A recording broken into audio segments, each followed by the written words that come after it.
Something that's actually really important in manifestation and people don't talk about it enough is knowing when to focus on the end result and when to chunk things down into smaller milestones.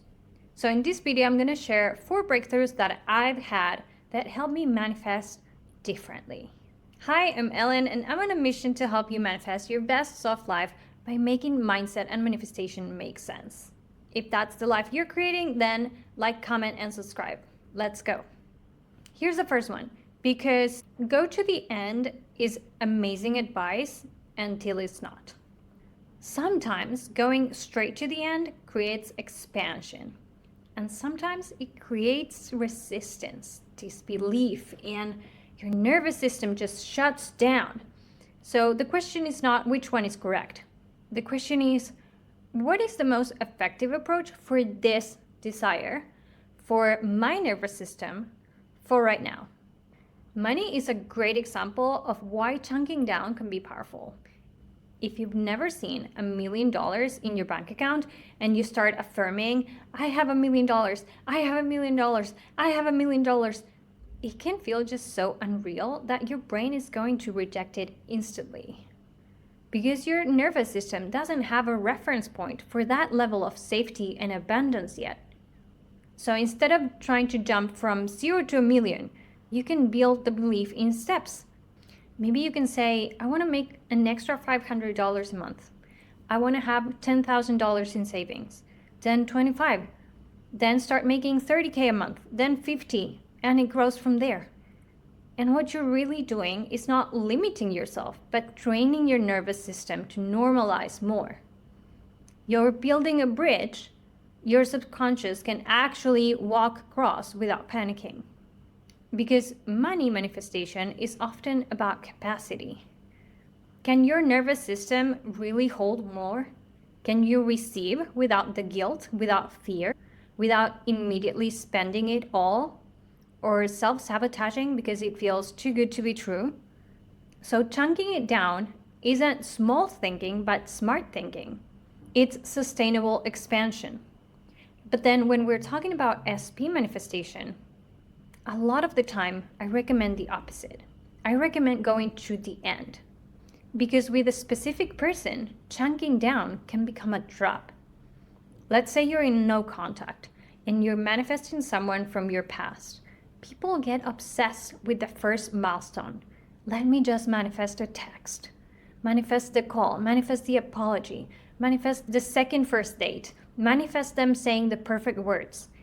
And on the surface, it seems logical. Like, okay, step 1, contact. Step 2, conversation. Step 3, repair. Step 4, relationship. But what happens in reality is that people get stuck in the middle. They start living off the breadcrumbs. They start needing constant proof. They start measuring their worth by tiny movements.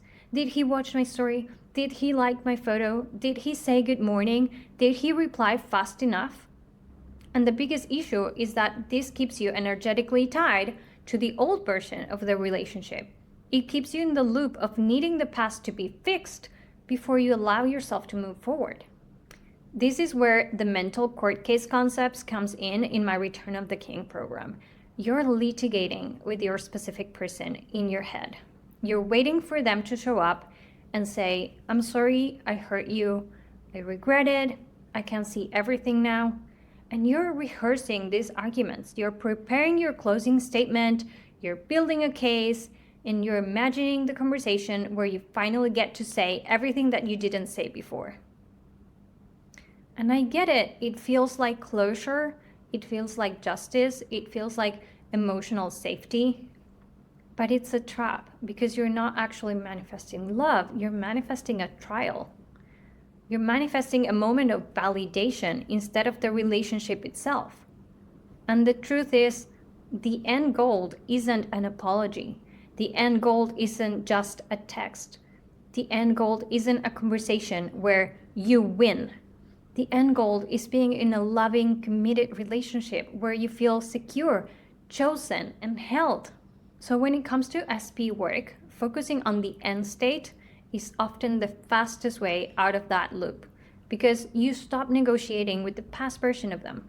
You stop needing to control the sequence, and you stop building your happiness around milestones that keep you emotionally addicted.